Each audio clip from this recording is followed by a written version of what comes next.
Tasadaffaadha. Addi bilisummaa Oromoo wanti filannoon tun feeka. Filannoon tun hin barbaachiftu osoo jedhaniiti ija guduunfatanii deeggartootaa fi namoota irra guddaa dhaga'uu didanii waan kana itti seenuu qabna jedhanii itti seenanii har'a bakka bal'ataa wantiidha mollaafaan caffee Oromiyaa seenetti beenyaa lammii caffee Oromiyaa seenuu dadhabe.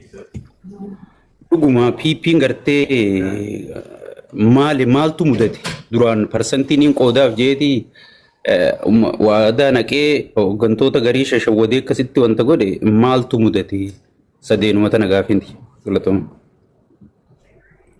Galatoome ulfaadhu walirratti deebifta moo takka takkaa jala deebiftaaf Jawaar? Lamaan tokko daballu. Okay. Murtii. Okay. Akkam jirtan isin hundinuu baga nagaan dhuftanii baga walaa garee galatoomaadha.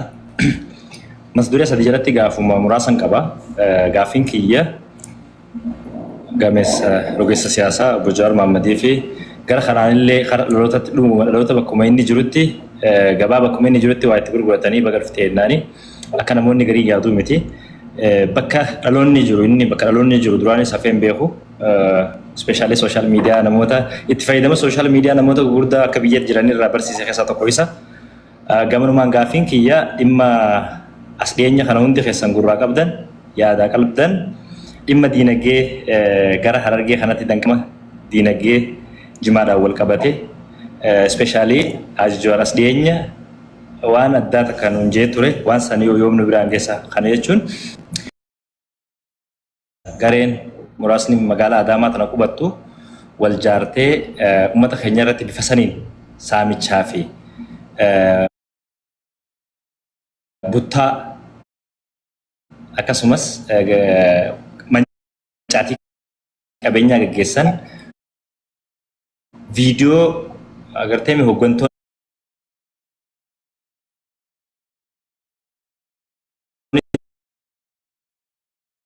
dubbatu jiranuuti gahee keenya furmaata waan sanillee kaa'uu yookaan hawaasatti himuun dandeettii keenya waan hin ta'inii fi kabajamoo Jawaar Mohammad gama kanaan rakkoon kun eessaa ka'ee furmaanni isaa maali jettanii yaaddu? Gaafiin lammaffaadha.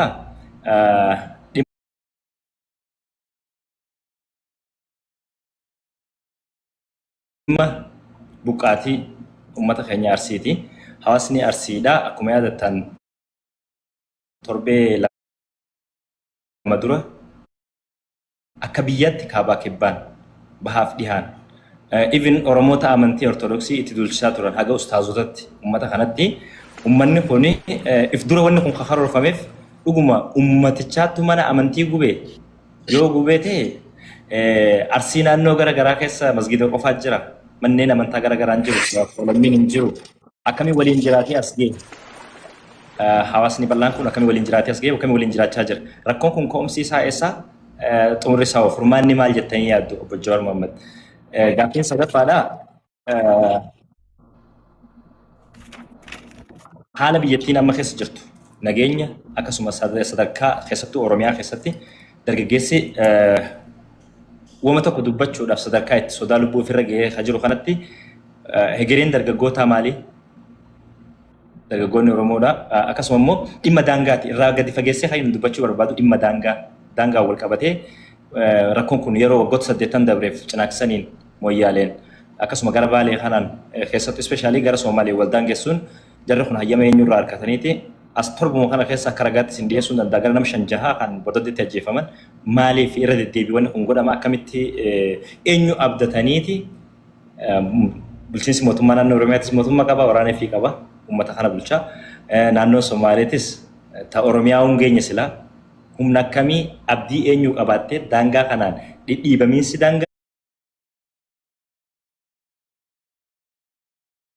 xumurri isaa rakkoon kun furmaata bifa akkamiin argatuu danda'a? Dhaloota kanaafis hawaasa nu daawwatu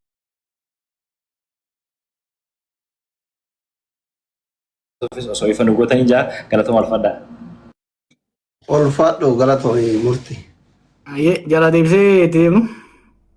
Eh. Gaafi jajjabduu qabdan ka sheekkaabaa kaase yeroo adda addaas mari'annee jirra. Look, bakki qabsoon Oromoo jirtu tun bakka qabsoon uummata Afrikaa eega cunqursaa kolonii jalaa bahan booda keessa seenan keessa wal fakkaatti. Uummattoonni Afrikaa bara 17ffaarraa 17th century 18th century irraa kaasee kolonii jala turanii qabsoo jalqaba bara 20ffaa 20th century irratti godhaniin walakkaa irratti wala bahan bilisa bahan cunqursaa alagaa jala. Waggaa cunqursaa alagaa jala bahan booda waan adda addaa mudatan. Hawwiin ka ture maali? Alagaadha kan cunqursu, alagaadha kan nyaataa jiru. Kanaafuu alaguma yoo ofirraa kaafnu taate hamaa koo hamataa koo jedhanii yaadan. San booda jaatamoota keessa Koongoo kaasii Zimbabween booda garuu Keeniyaa biyyoonni hedduun sirna kolonii Biritishaa taatu, ka Firaansaa taatu, ka Poorchugiizaa taatu jalaa wala bayan. Garuu akka hawwan sanitti roorroon irraan dhaabane. Roorroon alagaadhaa hafteeti, roorroon firaa dhufte jechuudha. Alagaan saamamuun hafteeti, iyyaalli isaan keessaa ba'e isaan saamuu eegalee jechuudha. So waan meeqa gara lamatti yoo xiqqaate bakka lama gurguddaatti bayan. Tokko sirna abbaa irree koloniyaalizimii takkaa'uu faranjoota jalaa ba'eeti sirna abbaa irree gurraachota jala kufe. Fakkeenyaaf biyya Cote d'Ivoire fudhachuu dandeenya jechuudha. Tokko sirna abbaa irree ijaaruu waan hin dandeenyeef wal waraansa keessa seenee extreme case Koongoo fudhachuu dandeenya jechuudha. Biyyoota hedduu hagoodha akka hawwanitti gara dimokiraasii qacaan. Probably Botswanaadha akka fakkeenya kaasuu dandeenya jechuudha. Uummanni keenyaaf yeroo dheeraadhaaf sirna gita bittaa warra biraa jala ture. Qabsoo addaa yeroo dheeraa godhe booda bara 2018 abdiin silaa gara roorroo waliigalaa maaliif uummanni tokko hoggaa qabsaa'u roorri isaan alagaa waan ta'e qofa osoo hin ta'in roorroo jibbeeti kan qabsaa'u. So nutis akka biyyoota Afrikaa biraatitti roorroo alagaa jalaa kaaneeti roorroo murnanu keessaa bahee jala seenne jechuudha. Kanaaf bakki amma itti ilaaluu qabnu kan Afrikaatiin nu mudate. Warri Afrikaas Keeniyaa fudhanne fakkeenya biyyaan yeroo waggaa 3 akkas keessa taa'e yoo fudhanne gita bittaa Biritish jala turani san booda Keenyaata bulchiinsa sirna Jomo Keenyaata jala san booda inumaa akka sirna hammaata bulchiinsa Moi jala turani san booda Kibaakii jalatti gara malti paartii dimokiraasii ce'anii jeequmsatti illee seenanii amma stable dimokiraasii ijaaruu danda'anii jiran jechuudha warri Keeniyaa. Nutis wanni amma wanni nu mudate waan Afrikaa san mudateedha. Kana sirriitti hubachuun barbaachisaadha. Sirna alagaa gita bittaa alagaa jalaa baaneeti sirna saamichaa nama keenya jala seenne. Hanga Koongollee hammaatuu baatu ka hawwine Botswanaadha. Ka arganne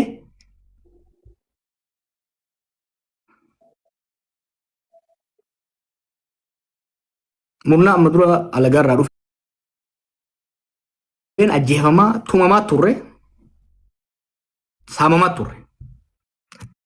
Ajjeechaan amma bifa lamaan hamtu tokkoffaa takka namni keenya akka bara murna kana ajjeefamee hin beeku. Duuti mana seente dur lolli namni keenya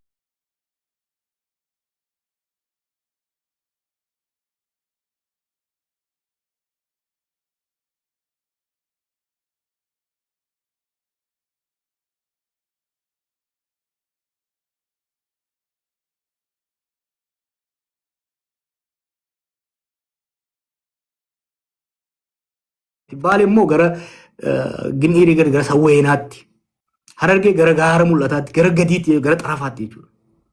Kan sunguramaa ture. Arra uraneen kamtu buqqa'u jira? Shawaadhaan buqqa'u jira jechuudha. Hartland jidduurratti buqqa'u jira jechuudha. Ajjeechaan lafti amma arsiidhaan lolaan heeban arsii amma dadachiin jantun I don't think mootummaa kana dura rasaasni tokko dhuka'ee waan beekunatti fakkaatu. Rasaasni sargi irratti dhukaasan. Qawwee hun qaban eeboodhaan deemamu yoo beeytan. Santuu san keessa seenne jechuudha. So gita bittaa alagaa jalaa baanee jirra saamicha jecha murmuru keessaa baheetu maafiyaa jaarratee waan akkanaa godhutti jira jechuudha. Kanaaf kana keessaa bahuun gulantaan qabsoo ammetti jirru qabsoo boqonnaan qabsoo ammetti jirru qabsoo gita bittaa alagaa deebisuudhaa osoo hin ta'in qabsoo gita bittaa keenya tursiisuudhaa osoo hin ta'in qabsoo sirni mootummaa ummatan filame ka heeraaf seera warri filame sun tumuun bulu jaaruudha. Saamichi uummatarraa dhaabbatee uummanni waan carraaqee irratti waan hurkaasaa carraaqee irratti abbaatti ta'u jaaruudhaati qaqqabsaa jiru jechuudha. Over the last 2 years, wanni godhaa turre yoo ilaalte, we are transforming the Oromo movement. Akkamitti transform godhuu jirra? Qabsoo sabummaa irratti hundaa'e gara jechuun alagaan nu cunqursaa ture, alagaa jalaa baanaa turre jedhurraa gara qabsoo sirna haqaa fooyyessuudha. Walqixxummaa diinagdee fiduudha. Malaammaltummaa balleessuudha. Qabsoo maatii irra goonu fakkeenyaaf qabsoo nageenya lammiilee the right to life. Qabsoo mirgaa abbaa qabeenyummaa kana transform godhuu jira jechuudha. Because a liberation movementiin keenya waggaa eegalu is a liberation movement. Liberation sun complete goonee gara democratization movementiitti ce'utti jirra jechuudha. So sanitti waan jirruuf wanni godhaa jirru amma dhugaadha. Daa'ilamaan Oromoon keessa jirtu naa galama. Gita bittaa alagaa ofirraa kuffifne allama gambagan irraa kutan keenya immoo dhufee daran nutti ta'e kanaas irraa jiru barbaanna yoo immoo kana irraa jijjiirre jara kaantu nutti deebi'a. Rakkoon jiru saniimi. Amma Suudaan asirratti kiliirsii godha. Suudaan mootummaan kun ilma Oromooti. Yoo inni kufe alagaan nu deebi'a. Amma ijoolleen teenya tun sadii. Ijoolleen sadiin tunni maaliifi jawaarillee alatti Oromoo waliin mari'ata. Jaalmarrolleen bosonaa jira. Abiyyillee Tigree walloleenuu araarame. Maaliifi jawaarii fi abiyyiif marroo waliin mari'achuu dadhabde. Yoo amma inni ijoolleen amma aangoriirtuun kufte alagaa warra harkaa fi harma nu mure santu nutti deebi'a. Alagaan nu gabroonfaturra ijoolleen maanteen akka feete goote nu saamte nu tumtee nu haa bulchitu. Hin salphannaa warra jedhu jira amma waan garatti maal jettaan? Taboodaa san waan jannatti fakkaatu. Taboodaa san nu tumtee nu saamtee nu haa bulchitu osoo hin ta'in Taboodaa san hin jaan. Kan jaan ana ummati yarraa isin hin dhagayaa isoo yarraa isin hin dhagayaa. Alagaa jala deebuun fedhanii. Alagaa jala deebuun fedhanii. Roorroon tun akka irraa dhaabattu barbaadan. Kan akkasii Akkan. qabsoonni itti godhaa jirrus alagaa deebisuuti hime. Wanta akka jala mura Oromoo tan amma booda Raashiyaa fi Ameerikaan osoo wal taatee dhufte bulchuu hin dandeessu. Nuu kadhannee yoo taate malee bulchuu hin dandeenyu. Tokko uummanni akka malee siyaasaadhaan dammaqee jira. Osoo nama cafaquun osoo Oromoo cafaquun harka kennisiifte Abiyyi harka kennisiisa. Cafaquun osoo harka kennisiifte Oromoo namni akka bara Abiyyitti cafaqee hin jiru. Ajjeesuudhaan, hidhuudhaan, saamichaan cabsuudhaaf jechuudha. Cabuu hin danda'u tokko. Lamaffaa jabanattanii hoggaa laaltan caalaa orma biraatiitu qoqqoodamaadha. Nuti miliyoona meeqa seennisa? Zamana tokko ministeera hoggaa jirru gaaf tokko Oromoon kun 20 jenne gaafa kan lafuma kaanis 30 gaheetti jedhan gaafa kan 50 geenye.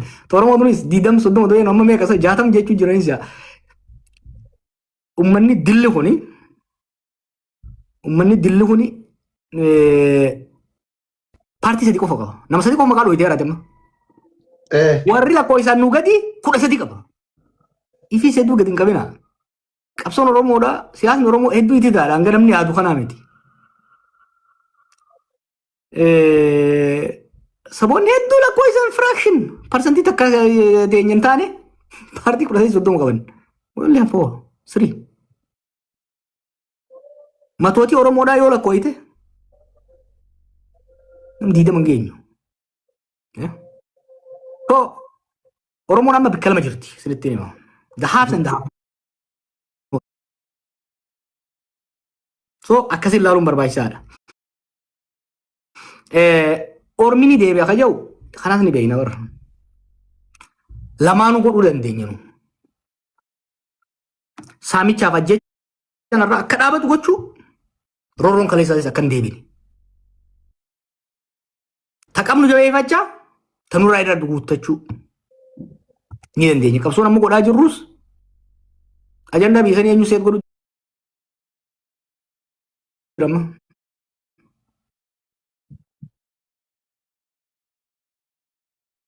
Who is setting it? We're doing it. Waan godhamu qabu godhu jirra jechuudha. Abiyyoo kutee maal dalagnee jiran. Amma bar ashaaturummaas barannee jirra. Siistamaas barannee jirra. Amma Itoophiyaa tana dur ittuma qabsaa'u turre. Muuxannoo riizistaansii qofa qabamna. Siyaasni siyaasa qabsoodhaa wal'aansoodhaa qofa turte jechuudha. Amma gara micheene bulchiinsaas barachuu jirra amma. Waggoota 8 kana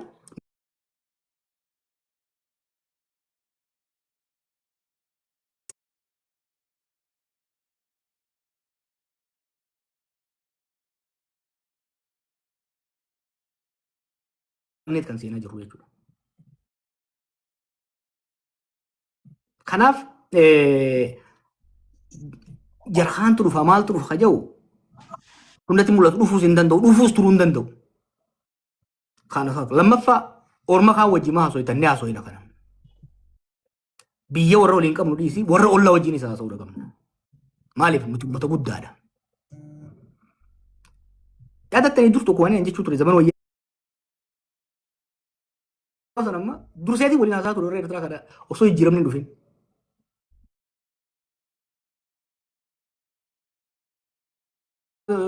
Oromiyaan tasgabbaa'uu baannaan isinis nagaa hin argattanii jechuun ture. Was I wrong? Oromiyaan jeequmsi dura ka'ee galee Oromiyaatti. Abiyyiin walii jechuun ture maali?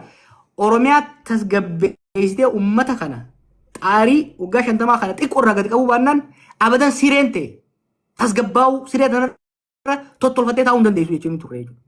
It didn't happen. Kanaaf nuti wanni godhuu qabnu maali? Eertiraan jeeqamaa nuti nagaa argachuu hin dandeenyu. Suudaan jeeqamaa nagaa argachuu hin dandeenyu. Balaan Suudaan bara amma uummata keenya Wallaggaatti dhiibee dhufuu jira. So hawaasa naannoo keenya jiru wajjin ni haasofna. Kan hoggaa haasofnu immoo iftaanee taasofna. Maxxantuu taaneeti miti. Dhagaa Oromoon arba. Arbi illeetti irratti maxxanu. Maxxanuus illeettis irratti macalaaseeti ifiifis caccaba. Arbi garuu sodaatee hollatee namarraan dheessu. Kanaaf waan goonu sirri beekna hubannoodhaan deemuun itti jirra gaafin itti aantoota Samurti guutate. Samurti guutoo Gaafii dinagdee waa'ee dhimma dinagdee see my point reefu wanni jechuun ture maali waggoota dabre kan amma qabsoo Oromoo transform godhu jira beeki gaafa qabsoo qeerrootis Oromiyaa shalbii firraay Oromoo farastiitti finne Itoophiyaa irraa fotoognaatti irraay gara Itoophiyaan teenyaatti jijjiirre jechuudha. 4 kiiloon siitu malee caaluun jee goola ba'e jechuudha.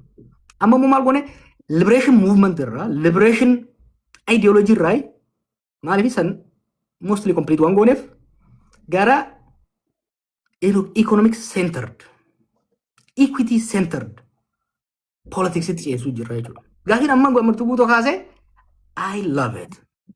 Now qabsoon Oromoodhaa properly frame ta'aa deema.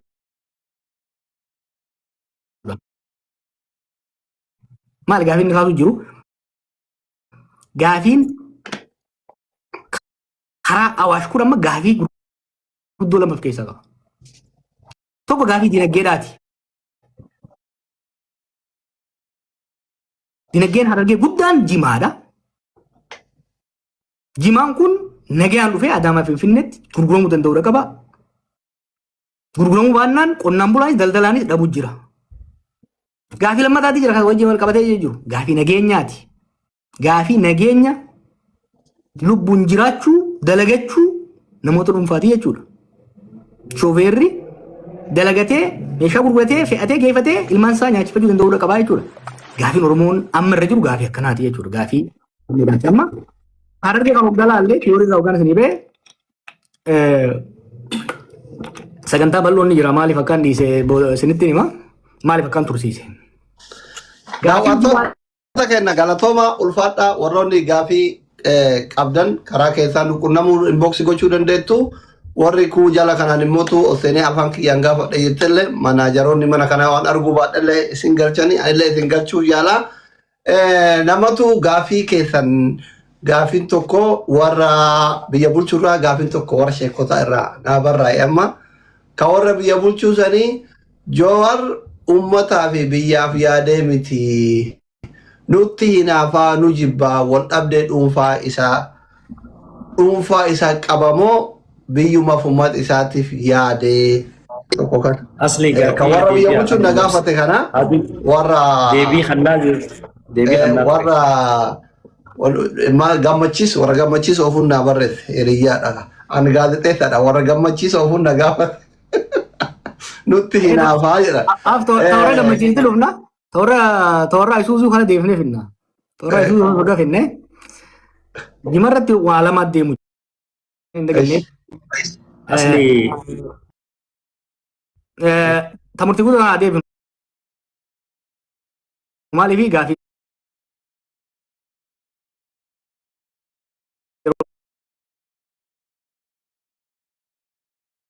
isa deemnee jimaa matarra kaa'anneeti jimaa halaal goone akka foon harreetti turte jimaan biisan keessatti foon harree beektan waraabessi bushaa odomijoo nyaatee fita. Itoophiyaan doolaara jimaa irraa dhufu haraam jecha galiin sun jimaa ka jedhu hin galu. Maallaqa irraa nyaachaa doolaara bunatti aansee maallaqa guddaa ka fidu jimaa ta'e osoo jiru haraamee sun dandeessanii irra qabsoon jechuudha. Kanaan wal qabatee hojiilee hojjetaman baay'ee jira. Mootummaanis waan jijjiiranii qaba. Fakkeenyaaf jimaa kilaasifaayi godhee jira. Garuu hin deemne. Keeniyaan fakkeenyaaf jimaa hanga keenyaan qabdu. Garuu Department of Agriculture jalatti diviizhinii jimaati jira. Jimaan loobii mataasaa qaba kuma marti guutu. Loobii mataasaa. Kaarteelaa qaba.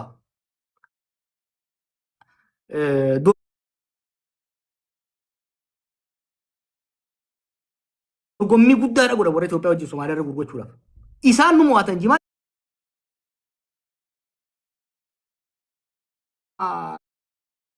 Qama uumiti barka jimaa falmu. Hawaasni kun maaliif biyya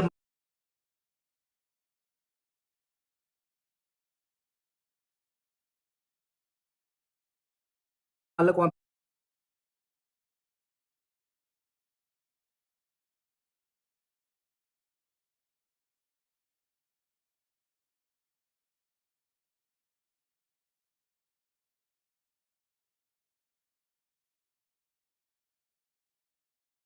inumaa gatii xiqqoo iyyaa dhufee jira. So namni keenya gurmaa'ee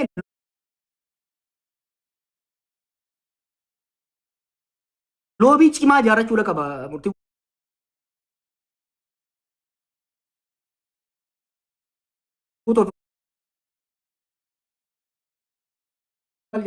Oroo furan jiran kun saamicha. Awwadaa ka godhe jimaadha. Awwadaa mamaa ooni. Galiin jimaa awwadaa gurguramu irraa dhufu qaxxitaa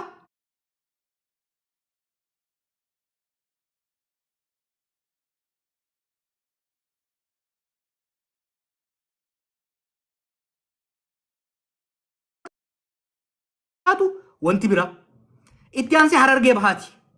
Itti aansee Oromiyaadha. Itti aansee Itoophiyaadha jechuudha.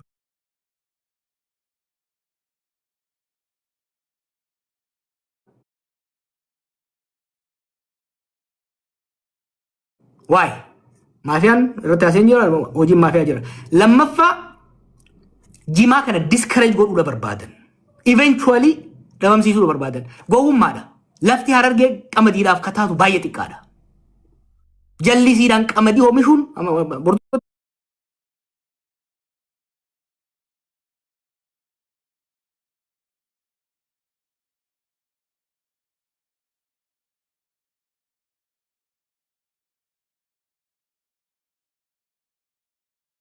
mana jijjiiru kana.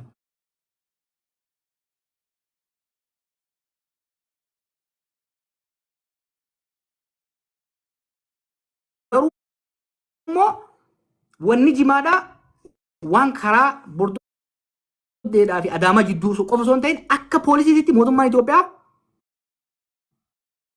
alanshaa haraam jechuu dhaabuu danda'udha qaba jechuudha.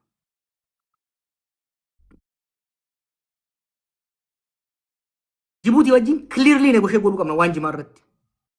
Somaliland wajjin clearly negotiate godhuu qabna. Hariiroo Somaliland fi Itoophiyaa jidduu jiru irratti waa'ee bishaanii qofaa miti haasa'amuu qabu. Waan jimaa haasa'amuu danda'udha qaba jechuudha. Somaaliyaa wajjin leverage qabnutti fayyadamnee jimaan keenya gatii wayyaadhaan haala qonnaan bulaa fi daldalaa keenya tajaajiluun akka gahu gochuu irratti hedduu barbaachisaadha. Gaafiin biraa achiin Arsiidhaan walitti kaaftee na gaafatte godina Arsiitiis godina Arsiirraan eegalle Wallaggarraa eegalte namoonni hedduun Arsii jettan amma nuun jedha. Gaafa dura rabshaan Wallaggaatuun eegaltu walga'iilee duraa namni godhe hanga Wallaggaa dhaqee hanga Asoosaatti dhayina rakkoo sana hambisuudhaaf. Nu har'ana eegalle waa'ee rakkoo uummata keenyaa. Sababa Oromoo tuffataniif Abiifaan they took Oromo for granted. Beete they took Oromoo bilisa isaan baafte sanii tuffataniit irraan tarkaanfatu jedhanii ijoolleen caakkaa seente. Ijoollee san dhabamsiifne jedhaniiti Wallaggattis shiftaa naquudhaan dura dhalattoota Amaaraa ajjeesan. Gimbiitti bakka adda addaatti. San booda dhalattoota Amaaraa kanaan iftii isaa jedhanii hidhachiisan.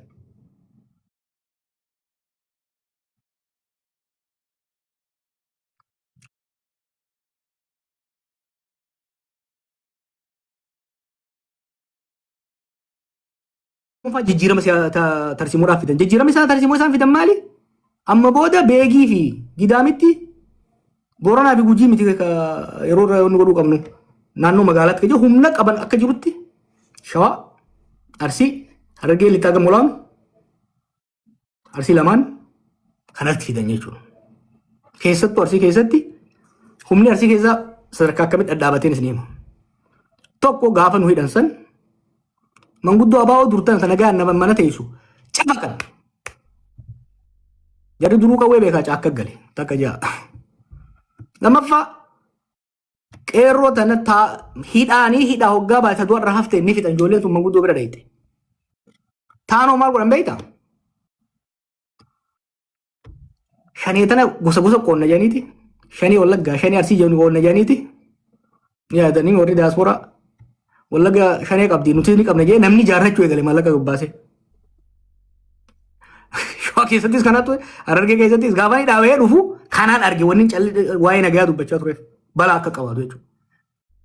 Amma wallallaaqee jira. Lolli baddaa Arsiitiif baddaa Shawaa seenee hin bahu ibidda qoboota keessa seenee. Haala teessuma lafaatirraa riphee lolaan hoggaa socho'u rakkoo nyaataa akka gammoojjii Harargeetiif baaleetti rakkoo nyaataatiif bishaaniif hin saaxilamu. Bishaan bashi midhaan bashi. Amma akka Wallagga godhan san godhuu barbaadaniiti asitti humna riphee lolaa galee kana gad erganii Amaaraa ajjeesanii Amaaraa hidhachiisu jiran. Naannoo keenya maa meefi anni beeyna.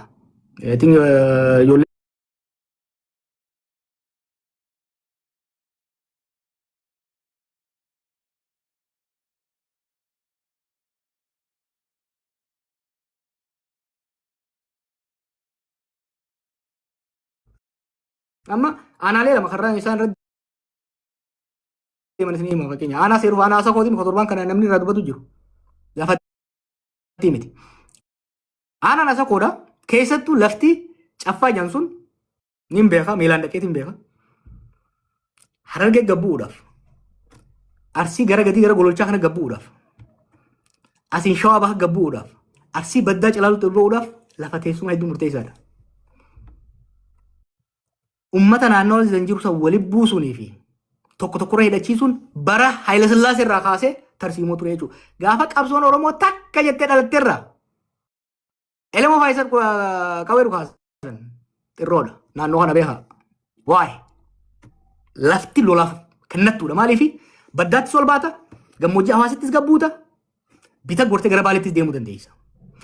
Sochii qabsoon Oromoo dura abaa'oon hoggaa dhalattu godhan dhaabsisuudhaaf Haayila Sillaaseen fa'aa achii eegalan darguun itti fufe. Warri Haadeegis kan godhu turan bilchiginnaan san dhaalte waan biraati miti. Waan harayaa miti. Asa kun akkasi. Seeruu fudhadhaa. Seeruu abbaas.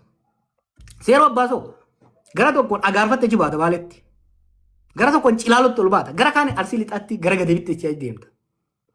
Waraana gama sadii walitti dhufu kana ijoolleenis wanni bakka sani ciccituuf it is essential for their supply line. Mootummaanis wanni bakka sani dhaqee amma fakkeenyaaf ganda abdiillu maal janiin seeruu keessa buqqaasan tun specifically Google irra dhayitee hoggaa laaltan very essential. Kanaaf uummata sanis ka buqqaase mootummaadha. Wanni buqqaasanii maaliifi riphee lola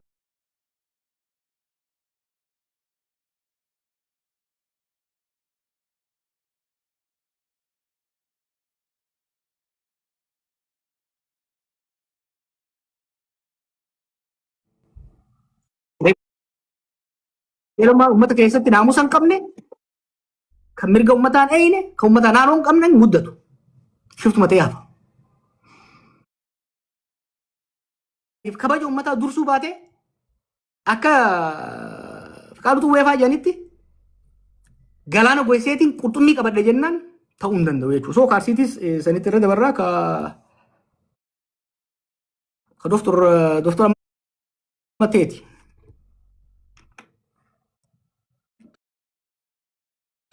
Galatoomii ulfaadhu xiyyatti de bakka uummata arsii kanaaf Harargee kana waan murtii guutorraa hafte si yaadachiisee tumaan amma yeroo garagaraatti itti tara xiyyatti bakka kana walitti aansituu fi uummanni illee dhageeffataa jira.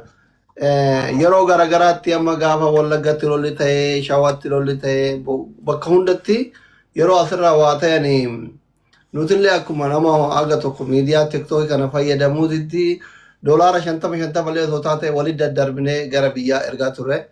Gaafa gara biyyaa garuu hedduu gargaarsi illee danqaa godhata. Amma uummatuma keenya ka arsii ka seeruu abbaas ka buqqa'e kana gara nama 20,000 mana kara 20,000 gubatee jira. Asirratti namuu quuqamuma dhuunfaa isaatirraa qabu kun harcee bitaa, kun qamadii dheedhii bitaa, kun zayitii bitaa, kun firaashii bitaa, homa garaa godha. Waan gariin immootu ummata kana deebifnee achumatti dhaabna. Ummanni kun kadhataa miti, kadhallee hin barsiifnu. Deebifnee ijaarraa jedha. Yaada kana yoo kaafnu warri mootummaa immoo karaa buusaa gonofaatiin birrii walii guuraa ergaa jedha. Achi malee hin ta'u gargaarsi.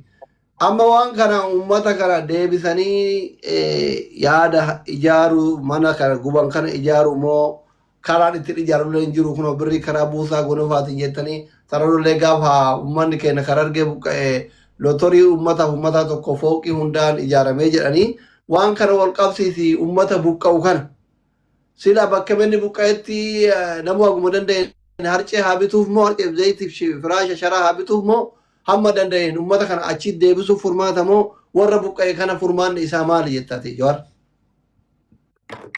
Furmaata yeroo gabaabaatii fi furmaata kanumaa wal qabataa dhiifama yoo carraa naa kennitanii gaafima kanaa walirratti nu haa deebisu. Salaamu alaikum akkam jirtan jechaa seenaan Sagaleen kee dhagamu. Sagaleen hin jiru? Tisiqitee erfaan sirreeffadhu. Ayyee galatooma ulfaadhaa galatooma. Kanumaa wal qabatee waa'ee buqqa'iinsa hawaasaatii wal qabataa gaafiin kiyyalleeni. Wanti amma seeruu abbaas naannawa kanatti deemaa turee fi wanti hawaasa keenya godina Baalee Aanaa Gobbaa ganda qonnaan bulaa riraa irratti deemaa ture waan wal fakkaatudha. Buqqa'iinsa uummataa hawaasa kana Jawaar akka asiin durallee irratti haasoinee jira. Uummata kana ji'a 3 dura buqqisanii sharaa jalatti lafa misoomaaf jedhanii akkuma ati beektu lafa misoomaaf jedhanii uummata kana buqqisanii gongomaa lafa gammoojjii uummata lafa qabbanaa keessa jiraatu uummata qabeenyaa fi lafa isaarraa midhaan isaarraa buqqisaniitiin hadha gongomaa lafatti badhetti naqanii jiran. Sharaa jalan naqanii ji'a tokko dura roobni itti roobee daa'immaniif haawwan achi jiraatan san akka viidiyoo miidiyaa kana gubbaa arganitti uummata kana haroon fudhatee sharaa isaan qabanii harcee isaan qaban roobni jalaa dhiqee uummanni sun hadha badhetti darbamee akkasitti jira. Kanaan wal qabatee osoo hawaasni kun akkana jiru namoota tokko ganda keessatti hafan riratti hafan horiidhaan achitti hafan daa'imman isaanii harkaa beeloytee ammallee kan gongoman naqan daa'imman harkaa beela'ee oddoo duraan qabanii dinnichaaf goommana fudhachuu jum'aa dheengaddaa kana rira dhufan. Wayita kana dhufan mootummaan waraanatti naqee dubartii 16 daa'ima irraa mana hidhaa goobbaatti hidhee asi jiran sa'a kanatti. Hawaasni kun walumaa galatti naannoon gaarreen baalee wal qabatu kuni buqqa'iinsaaf warra qophaa'ee jira. Rira buqqaatee jira. Tokkoffaa irratti buqqisanii jira uummata riraa. Asiin dabalatee gara Buchaaraa yaa Weegee Harannaa, Harichoo, Soondiqara, Caffaa Dheeraa naannoonni kun marti warra warningiin itti kennamee gaarreen kana keessaa hawaasa kana buqqisuudhaaf qophii irra jiru. Warra dhumate keessattuu warra Weegee Harannaa gara naannoo Adaabbaa asiin hanga Osse'ee hanga kunniin marti itti qophaa'ee jira. Furmaanni hawaasa kanaa walumaa galatti lafa isaarraa buqqa'ee akkuma naannoo birii irratti yoo uummanni buqqa'u ummata yoo kaasan misoomaaf yoo kaasan egzaampilii yoo fudhannee naannoo asii ganda warra eerpoortii Bishooftuudhaan buqqisan ummata naannoo kanaatii atliist xiqqaatu bakki jireenyaa manni jireenyaa kennameefi bu'aan bu'eefii jira agasan. Garuu hawaasni kun marti buqqa'ee hadha ummanni kun maaliif badhettafe? Ummata kanaa yoo isaan dubbatan yoo isaan lafa keenyarraan buqqaanu jedhan doorsisni irra godhamee uummanni kun hadha badhetti naqameetiin dhumataa jira. Ayyee godina keetii sannan beekaa? Yes. Gaafilee akka ol ga'uuf. Okay, go ahead. Gaafilee akka ol ga'uuf ka dura gaafatame ka Arsii keessatti aanaalee 20 keessaa buqqa'ee jira. Harargee lixaa aanaalee 5. Careful. Arsii qofa hin jeenaa. Dhugaadha the center of crisis at this point Arsiidha. Yeroo Wallagga ture Shawaatti dhufee Arsiidha. Garuu Harargee lixaa, Shawaa bahaa, Shawaa kibba lixaa, Sooddo Daacii irraa kaasee jechuudha. Akkaataa tilmaama kiyyaatti namni miliyoona 1 oltu buqqa'ee jira jechuudha. Uummata buqqa'ee kanaaf furmaanni dhufu maali? Gaariidha amma yeroo tokko seeruu irratti fokus gochuun takka ganda sana irratti fokus gochuun maanejmentiidhaaf gaariidha. Furmaanni sadarkaa lamatti tokko yeroodhaaf namni bu'aa wanni godhuu qabnu waan ittiin jiraatu waan yeroodhaaf ittiin nyaatu nyaata nyaatu geessuun gargaaruun barbaachisaadha. Waaraa garuu qe'eessaatti akka deebi'u qe'eessaatti immoo akka deebi'uuf nageenya buusuu irratti jijjiiramni dhufee gara naannaatu gara kaaniin jijjiiramni tokko dhufee uummanni qe'eessaa irratti deebi'ee akka dhaabatu. Maaliif laal wanni ta'e beektaa baalagummaa mootummaa sanii uummanni zabana lola abdii ileedhaa buqqee hangammaa kan deebiin jira. Ka Somaalees kan deebiin jira. Ka Oromootis Baalee jira. Harargeedha jira. Somaalee keessa jira jechuudha. Boorana keessa jira jechuudha. Wallagga keessa akka buqqee Oromoonis buqqeetti hin deebiin Amaaras hin deebiin. Naannoo adda addaatti. Itoophiyaatti gara nama miliyoona 5 olii jira yeroo ammaatti akkana buqqee jiru jechuudha. Kanaaf ultimately namni qe'eessaatti yoo hin deebiin akka mooraalee baqaa biyya Keeniyaatitti amma 20 tursiisuu hin dandeenyu. Kanarratti dalaguudha barbaachisa. Hariiraa kanallee waliin qabatu garuu ati xabaqaa hariiraa waan taateef siif hin deebisa. By the way, I'm proud of you. Qabsoo amma godhaa jiru keessatti namuu keezii specific ta'e qabadha amma laal waan bareedaa amma arginu sinima. Amma murtii guutuu dhumma jimaa kana shaampiyoon godheetti deemu jira. Dhimma Oromoo waliigalaa hin dhiifne. San keessatti garuu keezii tokko specific godheetti deemu jira jechuudha. Gurbaan kun immoo godhiin kun yeroo hunda gaafa bilbilaa bilbiluus gaafa Facebook katabuus gaafa hunda dibiriiraan fida jechuudha. Giddumaan anas arraba na kaa'ee jira biyyas Oromoo guutuu arraba kaa'u jira jechuudha. This is good and I'm proud of you guys. Kuni wanni ta'uu qabu kan amma namuu qe'ee isaatitti maaliif goonni abbaa keessi jiruuf ni fa'a. Kana fokus godhaa deemuun jajjabeessuun barbaachisaadha. Dhimmi riiraa adda kanaan lolaanii miti qabuu qabu manni riiraa. Manni riiraa lafa isaa fudhachuudhaaf diil Imireet wajjin godhame irraa lafa isaa fudhachuudhaaf deemamaa jira. Bosona tiisuudhaaf iyyame uummanni kun bosonni kunii fi uummanni riiraa walumaan dhalatee achi gahe. Akkasuma walumaan. Bosona osoo hin jirin keessa deemaa jiraatu uummanni sun. Dachiin gabbattuu waan taateef dachii xiqqoorraa ni gargaaranii atattanii gaafa shanii xoofi raafuu nyaachuu turre. Aananiin jiraata, dhadhaan jiraata, deemaan jiraata uummanni sun. Bosona osoo hin tuqin. Bosona eenaan excuse miti. Dhugaa yoo dubbanne amma gama asaanu gama diishoo kanatti bosona miidhuun ni mul'atti. Gama riiraatti hin jiru. It's no fair haalli itti dhiyeessan. San waa yaa hajaan immoo oggaachi buqqaasanoo. gammoojjiitti gad ergan. Uummata baddaa gammoojjii miti baddaa gammoojjii namni baddaadhaa gammoojjii baddaa keessattuu uummanni qonnaan bulaa jiraachuun baay'ee ulfaata. Odoo haala mijeessiniif achi geessan osoo mana hin ijaariniif dachii isaanii qopho'ite hoo kaabineen walii hirtee isaanii jechuudha. Shira hammaatu uummata riira irra dalagame. Kanas guyyaa tokko guutuu fudhannee uummata hubachiisuun hedduu barbaachisaadha jechuudha fi bareeda kaafte. Doktor maal kaasaa ture isa reefu ta'a ni naaftaa akkasuma. Suni gaafii lama tokko warra biyya bulchuu irraayi warra gammachiisuuf tokko immoo warra sheekota irraayi ustaazin illee jidduu qaamalleen dhufanii inboksii waan ta'eefi gaafin ka warra biyya bulchuu Joowar Abiyyiin jibbaa sirna kanatti ijoollee biyya bulchaa jirtu kanatti hinaafaa malee uummataa fi miti jedhan gaafii akka warra paartii isaaniitti suni namni sheekaa tokko immoo sirna Abiyyi kana keessa nuti akka islaamatti mataa ol qabanne yoo isuma kana sirreeffanne hoo sirna kana sirreeffachuun hin danda'amu waliin mari'achuun hin danda'amu isintu dide moo isaantu isiniin mari'achuu dide jedhan gaafii inboksiti deebii isinirra eeyi. Ayo galatoon mee hinaaffaan maali shofeerri miskiinni shofeerraa baddee isaarraa jimaa fe'ee dhufu osoo adaamaan gahin hin alaakamin hin ajjeefam jechuutu Abiyyi itti naafudha. Maafiyaan wal jaartee miskiina hiitee cafayitee maallaqa baankii isaa keessaa hin naanneeffachuun dhaabbachuu qaba jechuutu hinaafuudha. Reefu gaafii tokko gaafatee ture murtii guutoo siniin baasa viidiyoo san. Wallahi hoggaa shiftaan makiinaa dhaabsiftu hunoo dhaabsisuuf deema itti dhukaase sirriitti hin dhooyine huno amma gubuuf deema gaazaan tuqate jaanii haasa'u jiran